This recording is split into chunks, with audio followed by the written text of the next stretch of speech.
نحمده ونصلي على رسوله الكريم اما بعد فاعوذ بالله من الشيطان الرجيم بسم الله الرحمن الرحيم رب اشرح لي صدري ويسر لي امري واحلل عقدة من لساني يفقهوا قولي فمن تو جو کوئی عفی لہو اس کو معاف کر دیا گیا من اخیہ اس کے بھائی کی طرف سے شیئن کوئی چیز. اب بھائی کس کو کہا گیا ہے؟ مقتول کے وارث کو. یعنی اگر کسی قاتل کے ساتھ اس کا بھائی کچھ نرمی کرنے کو تیار ہو، اب یہ بھائی کہہ کے پھر احساس دلایا گیا کہ ٹھیک ہے اس نے قتل تو کر دیا لیکن پھر بھی تمہارا اسلامی بھائی ہے وہ. اور نبی صلی اللہ علیہ وسلم جو تھے وہ معاف کرنے کو پسند کیا کرتے تھے. نبی صلی اللہ علیہ وسلم نے فرمایا ما افا رجل عن مظلمۃ الا زادہ اللہ بہا عزا. جو شخص ظلم کو معاف کر دیتا ہے اللہ اس کے بدلے اس کی عزت بڑھا دیتا ہے. یعنی بدلہ لیا جا سکتا ہے، بدلہ لینے کو برا نہیں کہا جائے گا، لیکن معاف کرنا زیادہ پسندیدہ ہے. آپ صلی اللہ علیہ وسلم قصاص کی بجائے معافی کو زیادہ پسند فرماتے، خود بھی معاف کر دیتے اور دیت کی سفارش کرتے کہ چلو جان نہ لو مال لے لو. اور صحابہ کرام کو بھی اس کی تلقین فرماتے. ایک دفعہ ایک آدمی قتل ہو گیا، آپ نے قاتل کو مقتول کے وارثوں کے حوالے کر دیا. قاتل کہنے لگا اے اللہ کے رسول صلی اللہ علیہ وسلم میرا قتل کا ارادہ نہ تھا، میں قتل نہیں کرنا چاہتا تھا لیکن مجھ سے خطا ہو گئی. تو آپ نے مقتول کے وارث سے کہا اگر یہ سچا ہوا اور تم نے اس کو قتل کر دیا تو تم دوزخ میں چلے جاؤ گے. یہ سن کر مقتول کے ولی نے قاتل کو معاف کر دیا. تو یہاں پر فرمایا کہ اگر کوئی مقتول کا وارث قاتل کو معاف کر دے تو پھر کیا ہونا چاہیے؟ فاتباع بالمعروف، تو پیروی کرے بھلے طریقے سے. بھلے طریقے سے پیروی کیسے کی جائے؟ یعنی دیت کا طلب کرنے والا بھلے طریقے سے اس کا مطالبہ کرے، یہ نہیں کہ اس کو ذلیل و خوار کرنا شروع کر دے، شرافت کا مظاہرہ کرے. وَأَدَاءٌ إِلَيْهِ بِإِحْسَان، اور قاتل اس کو اچھے طریقے سے ادا کرے. یعنی اگر کوئی جان کی بجائے مال پر راضی ہو جائے تو قاتل اور اس کے خاندان والوں کا کیا فرض ہے کہ وہ احسان مندی اور شکر گزاری کے ساتھ دیت ادا کر دیں، اچھائی اور بھلائی کا معاملہ کریں. اس سے کیا پتہ چلتا ہے؟ اس سے کیا بات سامنے آتی ہے؟ کیا سکھایا جا رہا ہے؟ مسلمانوں کی جو باہم محبت ہے اور آپس میں ایک دوسرے کا خیال رکھنا، اس سے اندازہ ہوتا ہے کہ مسلمان معاشرے کے آپس کے پیار محبت اور آپس کے جو تعلقات ہیں ان کی کتنی قدر و قیمت ہے اور کتنا پرامن دین ہے. اور اگر قتل کے معاملے میں درگزر کی بات کی گئی تو چھوٹے چھوٹے جو ایک دوسرے کے ساتھ زیادتی ہو جاتی ہے اس کو معاف کرنے کا کتنا بڑا اجر ہوگا. قرآن پاک میں آتا نا انما المؤمنون اخوۃ، مومن تو آپس میں بھائی بھائی ہیں. یعنی قتل و غارت بھی ہو جائے تو باہم اخوت کے جذبات ختم نہ ہوں، اور قتل کے بعد کے معاملات بھی بہت شرافت کے ساتھ احسان کے جذبے کے ساتھ طے پائیں. ذالک تخفیف من ربکم، یہ تخفیف ہے تمہارے رب کی طرف سے. ورحمت، اور رحمت ہے. تخفیف کا کیا مطلب ہے؟ یہ آسانی ہے کہ قتل کے بدلے قتل نہ ہو بلکہ معافی ہو جائے یا دیت ہو جائے. حضرت عبداللہ بن عباس فرماتے ہیں کہ بنی اسرائیل میں قصاص تھا، دیت نہ تھی، وہاں قاتل کو قتل ہی ہونا پڑتا تھا. تو اللہ تعالیٰ نے اس امت پر قصاص فرض کرنے کے بعد فرمایا فاتباع بالمعروف، جس سے مراد دیت کا مطالبہ ہے، اور اداء الیہ باحسان سے مراد قاتل کو بلا چون و چرا ادائیگی کر دینی چاہیے. اور یہ پہلی امتوں کے مقابلے میں مسلمانوں پر تخفیف ہے. فمن اعتدی بعد ذلک، جو اس کے بعد زیادتی کرے، کس کے بعد؟ دیت لینے کے بعد، تو یہ زیادتی ہے. فلہ عذاب علیم، تو اس کے لیے دردناک عذاب ہے. وَلَكُمْ، اور تمہارے لیے، فی القصاص، بدلہ لینے میں، حیات، زندگی ہے، یا اولی الالباب، اے عقل والو، لعلکم تتقون، تاکہ تم بچ جاؤ. یہ بہت ہی زبردست جملہ ہے کہ تمہارے لیے بدلہ لینے میں زندگی ہے، قصاص میں زندگی ہے، اے عقل والو.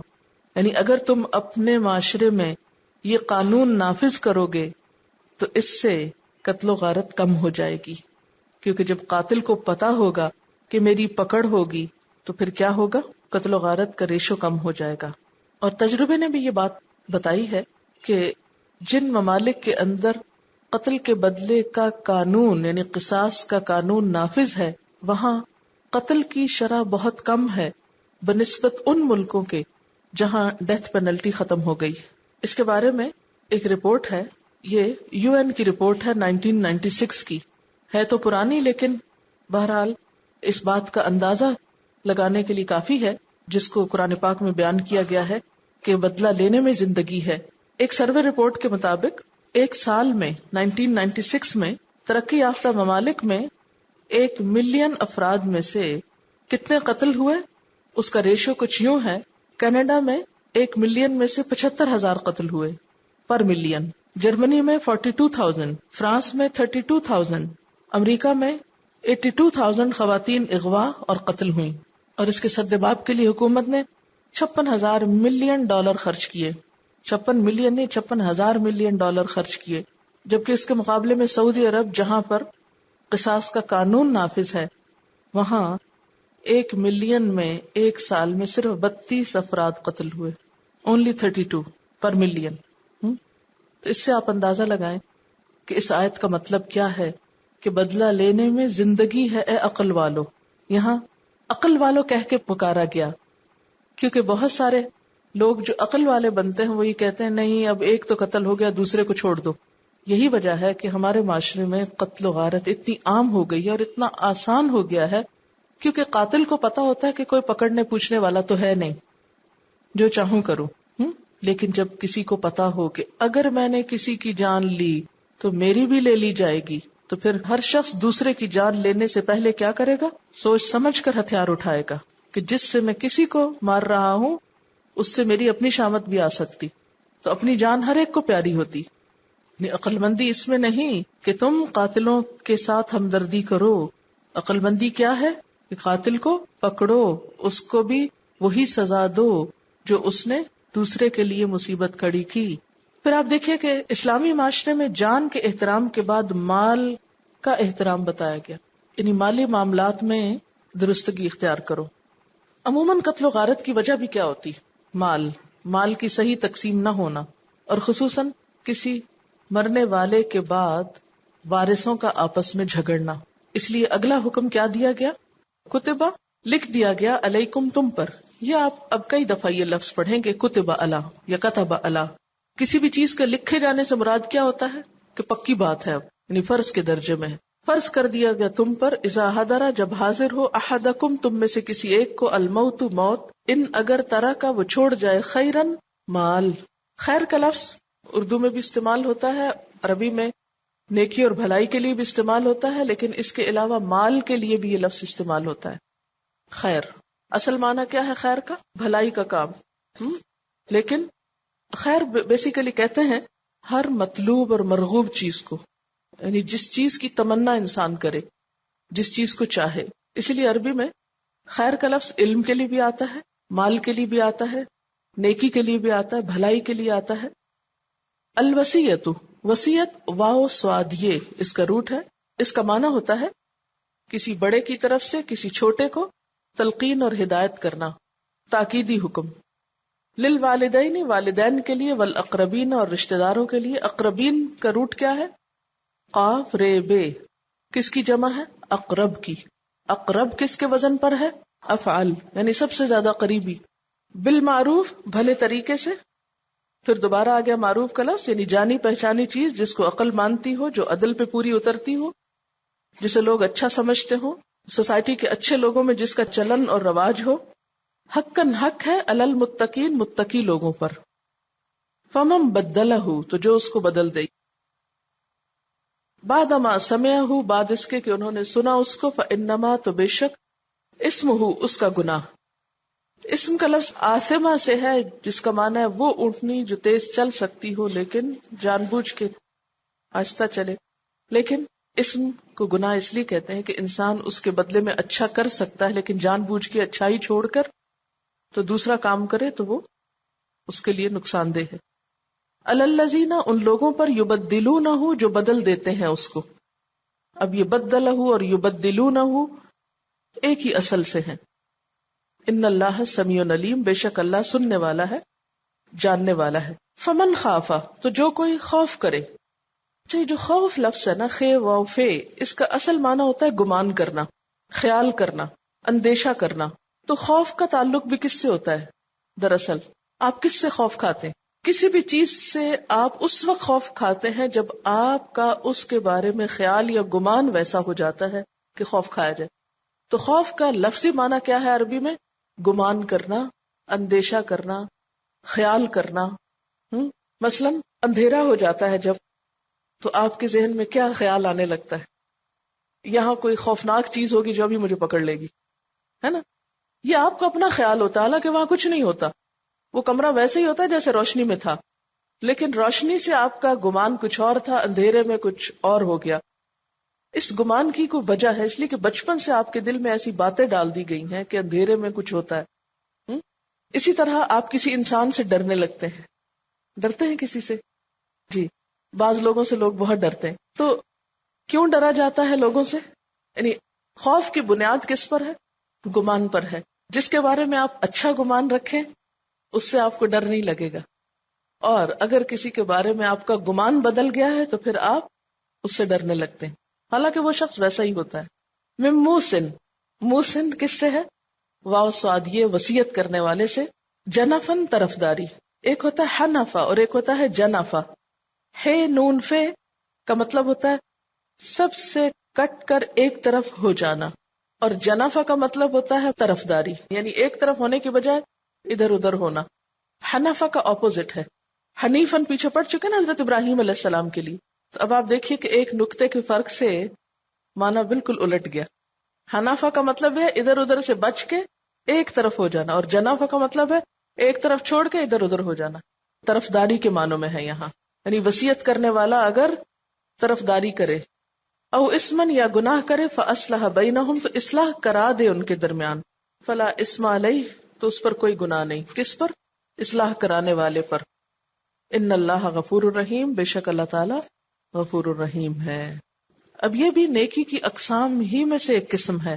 نیکی کی اقسام ایک تو اکٹھی بتا دی گئی نا، اس کے بعد نیکی کی ایک بڑی قسم کیا ہے کہ قاتل سے بدلہ لو. اگلی قسم کیا ہے کہ مال کی صحیح تقسیم کرو. کتب علیکم، لکھ دیا گیا تم پر. اذا حضر احدکم الموت، جب تم میں سے کسی کو موت آئے، موت کا وقت آئے. ان ترک خیرن، اگر وہ مال چھوڑ جائے تو کیا کرے؟ الوصیت، وصیت کرے. کس کے لیے؟ للوالدین، والدین کے لیے. والاقربین، اور قریب ترین رشتہ داروں کے لیے. بالمعروف، بھلے طریقے سے. حقاً علی المتقین، یہ حق ہے متقی لوگوں پر. پھر آپ دیکھیے اس کو تقوی کے ساتھ ریلیٹ کیا گیا. اوپر بھی آپ دیکھیے لعلکم تتقون، پیچھے اقسام بر کے آخر میں کیا فرمایا؟ اولئک ھم المتقون. تو اس سے کیا پتہ چلتا ہے کہ مومن محض مومن نہیں ہوتا زبانی کلامی، بلکہ کون ہوتا ہے؟ متقی ہوتا ہے. اور اسلام کے احکامات پر عمل کرنا تقوی کو جنم دیتا ہے، اور متقی شخص ہی دراصل اللہ تعالیٰ کے احکامات کی پیروی کرتا ہے. اب یہاں پر آپ دیکھیے کہ کیا حکم دیا جا رہا ہے کہ جب تم میں سے کسی کی موت کا وقت آئے، اگر اس کے پاس مال ہو تو ایسے ہی نہ چھوڑ جائے، بلکہ کیا کرے؟ وصیت کر دے، خود ہی اپنے مال کی ایک طرح سے تقسیم کر جائے. کس کے لیے؟ والدین کے لیے، رشتہ داروں کے لیے. اور یہ سب کچھ کیسے ہو؟ بھلے طریقے سے ہو، یعنی عدل و انصاف کے ساتھ ہو. اصل میں یہ حکم بالکل ابتدائی دور کے لیے تھا، جب ابھی وراثت کا قانون نہیں آیا تھا. جب آیت میراث نازل ہوئی، وراثت کا قانون آیا، تو اس حکم کو منسوخ کر دیا گیا. کس سے؟ ناسخ کیا ہے؟ آیت میراث. کہ میراث والی آیت میں جب اللہ تعالیٰ نے خود سب کے حق مقرر کر دیے تو کیا ہوا؟ اس آیت کا حکم ابالش کر دیا گیا. اب کیا ہے وصیت کے بارے میں حکم؟ کہ جن کا وراثت میں حصہ نہیں، ان کے حصوں کا تعین کرنے کے لیے وصیت کی جا سکتی ہے.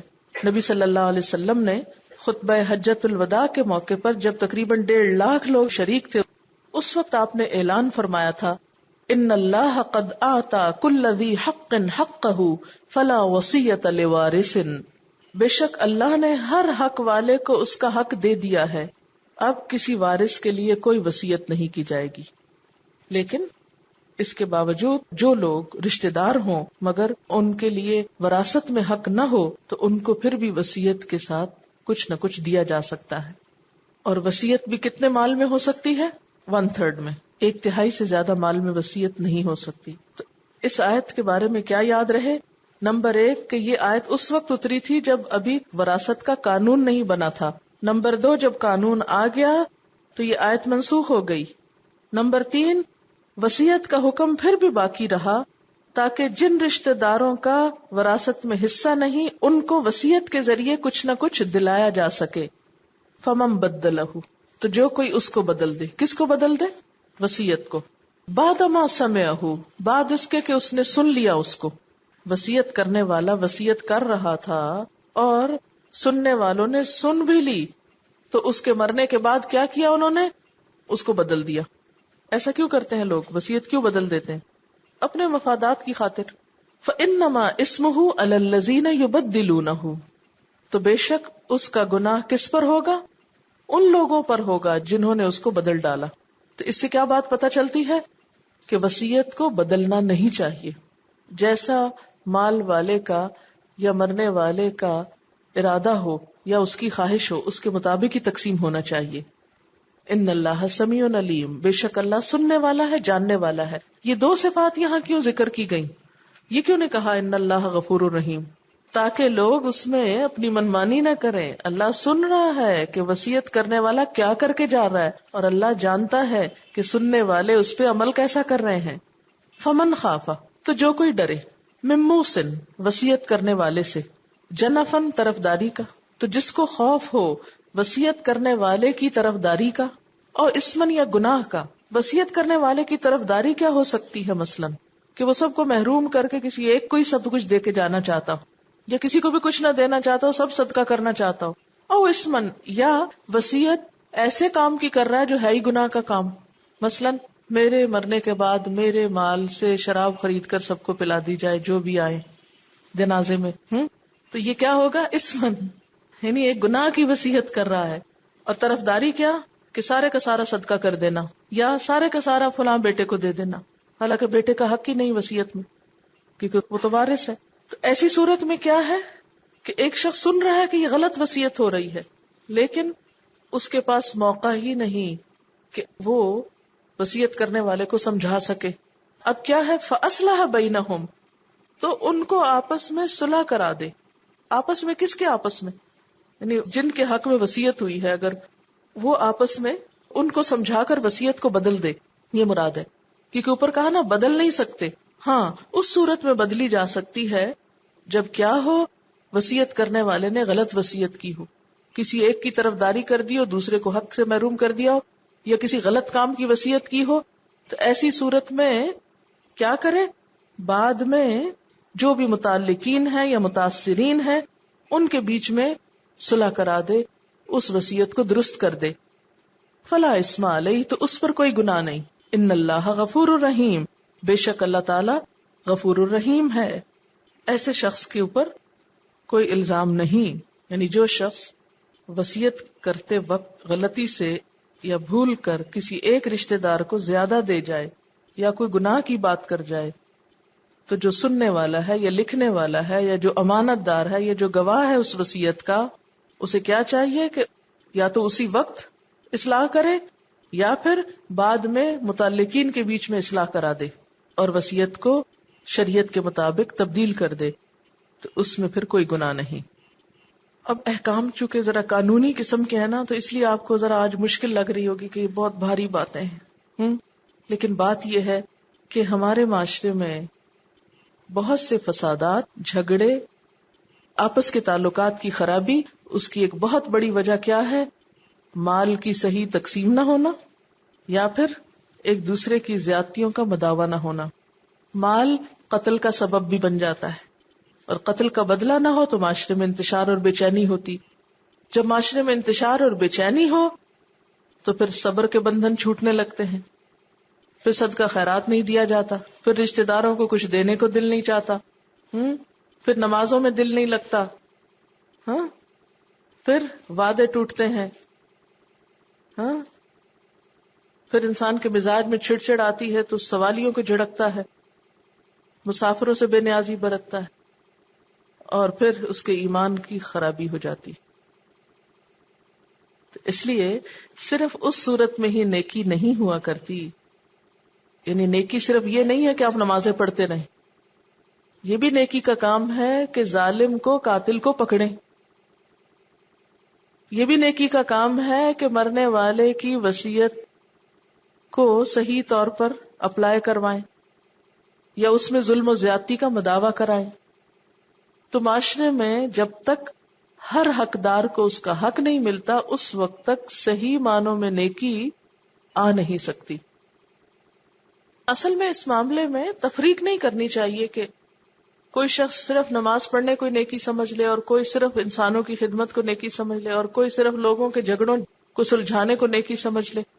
نہیں، ہر نیکی کی اپنی جگہ اور مقام ہے. اچھا، ایک اور بات یہ ہے، یہ جتنے بھی قانونی احکامات ہیں نا، قتل کا بدلہ لینا یا وصیت کو امپلیمنٹ کرانا، ایک تو اس کا رخ ہے کہ ایک سیدھا سیدھا حکم آپ کو قرآن پاک سے پتہ چل گیا، آپ کے لیے اتنا ہی کافی ہے. آگے پھر قانون دانوں کے کام ہیں، وکیلوں کے کام ہیں، عدالت کے کام ہیں کہ اس کی ساری پیچیدگیوں کو سمجھ کر ایک فیصلہ دے. مثلاً آپ دیکھیے کہ ہر شخص کا کام نہیں ہوتا کہ وہ اسلحہ اٹھائے اور گن چلائے، نہیں کر سکتا نا ہر شخص. لیکن اس بات کا علم ہونا کہ کیسے چلائی جاتی ہے یا اس کو دیکھنا، یہ ایک الگ چیز ہے. تو یہ آپ کے پاس اتنا علم کافی ہے کہ ایک مسلمان معاشرے میں قاتل کو چھوڑ نہیں دینا چاہیے، بلکہ ظالم کو پکڑنا چاہیے اور اس کا بدلہ ہونا چاہیے. اگر قاتل بھاگ جائے تو بدلہ کیسے لے؟ اسی لیے تو کہا معاشرے سارے کو بدلہ لو. کون کس کو پناہ دے گا پھر؟ دیکھیں نا کیوں کہا گیا کتب علیکم، تم سب پہ فرض ہے، سب کی ذمہ داری ہے. اگر سارا معاشرہ اپنی ذمہ داری پوری کرے تو قاتل کہیں چھپ سکتا ہے، بھاگ سکتا ہے؟ نہیں، وہ تو جہاں جا کے چھپنا چاہے گا کیا ہوگا؟ وہی اٹھا کے اسے پکڑوا دے گا، کیونکہ اللہ تعالیٰ نے ہم پر بھی ذمہ داری ڈالی ہے کہ اس کو پکڑوانا ہے. کبھی ایسا بھی ہوتا ہے کہ اگر کوئی قتل کے بدلے میں دیت لے لے تو کہا جاتا ہے اس میں تو غیرت ہی نہیں، اپنا مردہ بیچ دیا. شیطان اللہ تعالیٰ کے احکامات سے روگردانی کے لیے غیرت کی کیسی کیسی تعویلیں دلاتا ہے. یہ بالکل درست ہے. دیکھیے کہ جب ہم نیکی اور پاکیزگی کا خود ساختہ تصور قائم کرتے ہیں نا، پھر ایسی صورت پیدا ہوتی ہے. اگر ہم اللہ تعالیٰ کے احکامات کے مطابق چلیں، تقوی، نیکی، پاکیزگی اس کو سمجھے جو اللہ نے فرمائی ہے، تو پھر مشکل نہیں ہوتی. تو یہ نیکی کی اقسام آپ کو بتائی گئی ہیں. پہلی قسم جو ایک آیت میں ختم ہوئی، جسے آیت بر کہا جاتا ہے، اس میں ذاتی زندگی سے متعلق چیزیں ہیں، اور یہ جو اس کے بعد کی دو چیزیں ہیں یہ اجتماعی زندگی سے متعلق ہیں. آیت نمبر 183 سے الفاظ کی وضاحت. یا ایھا الذین آمنوا، اے لوگو جو ایمان لائے ہو، کتب علیکم، لکھ دیا گیا تم پر، الصیام، روزے رکھنا. صیام مصدر بھی ہے اور صیام صوم کی جمع بھی ہوتا ہے.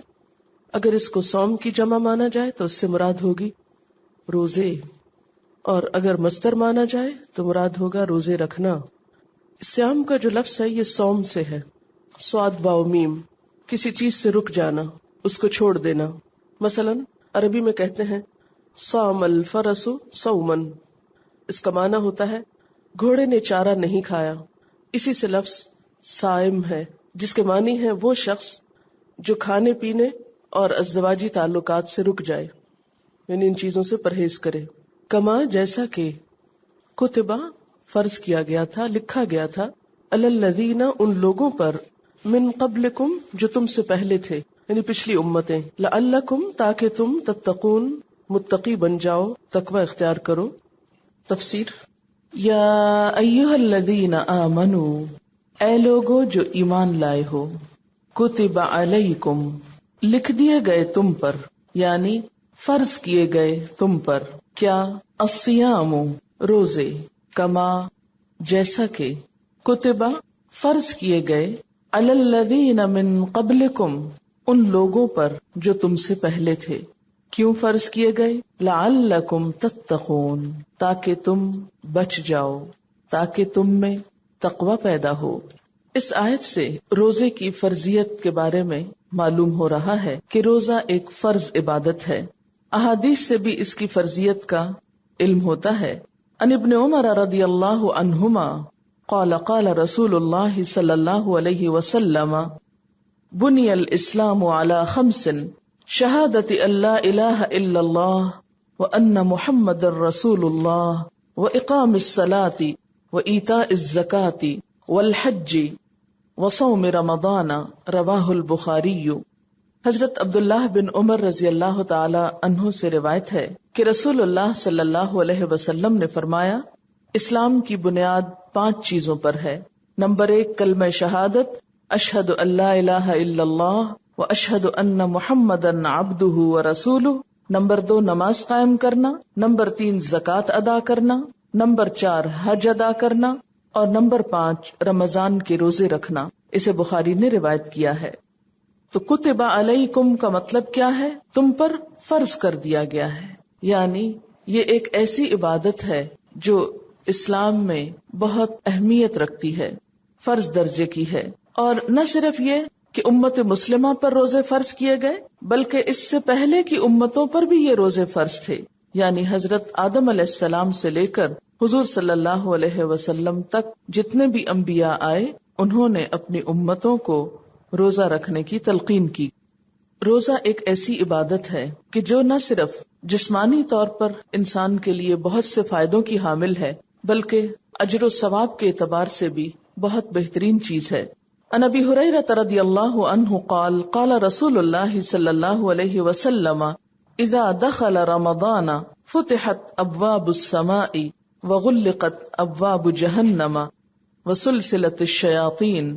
حضرت ابو ہریرہ رضی اللہ تعالی عنہ سے روایت ہے کہ رسول اللہ صلی اللہ علیہ وسلم نے فرمایا، جب رمضان آتا ہے تو آسمان کے دروازے کھول دیے جاتے ہیں، جہنم کے دروازے بند کر دیے جاتے ہیں، اور شیاطین قید کر دیے جاتے ہیں، یعنی جنات اور شیاطین جو زمین پر فساد پھیلاتے پھرتے ہیں، رمضان کے مہینے میں ان کو پکڑ لیا جاتا ہے۔ اسی طرح آخرت میں روزے کا بہت ثواب ہے۔ نبی صلی اللہ علیہ وسلم نے فرمایا، اللہ تعالیٰ فرماتے ہیں، ابن آدم کا ہر عمل اس کے لیے ہے سوائے روزے کے، روزہ میرے لیے ہے اور میں ہی اس کی جزا دوں گا، اور روزہ ڈھال ہے، لہذا جس روز تم میں سے کسی کا روزہ ہو اس روز وہ فحش گوئی نہ کرے، بےہودہ کلامی نہ کرے۔ اگر کوئی دوسرا اس سے گالی گلوچ کرے یا لڑائی کرے تو روزے دار کو صرف اتنا کہنا چاہیے کہ میں روزہ دار ہوں، اس ذات کی قسم جس کے ہاتھ میں محمد صلی اللہ علیہ وسلم کی جان ہے۔ روزہ دار کے منہ کی خوشبو قیامت کے دن اللہ تعالیٰ کو مشک کی خوشبو سے بھی زیادہ پسندیدہ ہوگی۔ روزہ دار کے لیے 2 خوشیاں ہیں جن سے وہ فرحت حاصل کرے گا، ایک جب وہ روزہ افطار کرتا ہے تو خوش ہوتا ہے، دوسرے جب وہ اپنے رب سے ملے گا تو روزے کے بدلے میں اپنے رب سے انعام پائے گا تو خوش ہوگا۔ روزہ داروں کے لیے جنت میں ایک خصوصی دروازہ بنایا گیا ہے جس کا نام ریان ہے۔ نبی صلی اللہ علیہ وسلم نے فرمایا، جنت کا ایک دروازہ ہے جس کا نام ریان ہے، جس سے قیامت کے دن روزہ دار ہی گزریں گے، ان کے علاوہ اس دروازے سے کوئی دوسرا نہیں گزرے گا۔ اور اسی طرح اگر کوئی شخص جان بوجھ کر روزہ نہ رکھے تو اس کے بارے میں نبی صلی اللہ علیہ وسلم نے فرمایا، آپ فرماتے ہیں کہ میں سویا ہوا تھا، میرے پاس 2 آدمی آئے، انہوں نے مجھے بازوؤں سے پکڑا اور مجھے ایک مشکل چڑھائی والے پہاڑ پر لائے، اور دونوں نے کہا اس پہاڑ پر چڑھیں۔ میں نے کہا میں نہیں چڑھ سکتا۔ انہوں نے کہا ہم آپ کے لیے سہولت پیدا کریں گے۔ پس میں چڑھ گیا، حتیٰ کہ میں پہاڑ کی چوٹی پر پہنچ گیا جہاں میں نے شدید چیخو پکار کی آوازیں سنی۔ میں نے پوچھا یہ آوازیں کیسی ہیں؟ انہوں نے بتایا یہ جہنمیوں کی چیخو پکار ہے۔ پھر وہ میرے ساتھ آگے بڑھے جہاں میں نے کچھ لوگ الٹے لٹکے ہوئے دیکھے جن کے منہ کو چیرا گیا تھا، جن سے خون بہ رہا تھا۔ میں نے پوچھا یہ کون لوگ ہیں؟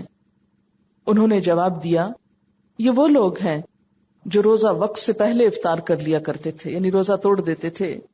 تو اس سے آپ اندازہ لگائیں کہ جو شخص روزہ وقت سے پہلے افطار کر لے اس کی سزا کیا ہے، تو جو نہ رکھے پھر اس کا انجام کیا ہو سکتا ہے۔